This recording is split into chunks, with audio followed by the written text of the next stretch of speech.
Ciao Brozzo, Ciao, come stai? bene, Mi sembri un po' nervoso. ma un po'. E come mai? Beh, perché stamattina ho aperto la finestra e ho visto il mare. E beh, non è bello? Beh, no, la sera prima non c'era. Brozzo, tu sei il ragazzo più divertente che io abbia mai incontrato. Scommetto che lo dici a tutti. No, io non vado in giro a dire a tutti che tu sei il ragazzo più divertente che io abbia mai incontrato.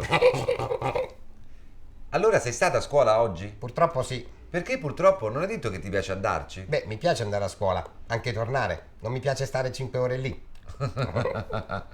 E la maestra cosa ti ha detto? Beh, la maestra ha detto che... E tu cosa le hai risposto? Ma quindi non avevi studiato, Brozzo? Pronto? Ah, Ma come? Hai ciao. detto che ti piace tanto Sto studiare? facendo le prove, sì. Non ti piace studiare la geografia? Capito? Hai detto che ti piacciono gli animali. L'appuntamento era alle 7, no? Quali animali? Scusa un attimo. A me per esempio Era alle 7 l'appuntamento. Sono 7 meno 20. Ok, arrivo, sì, sì. Ok, mi preparo e arrivo, va bene.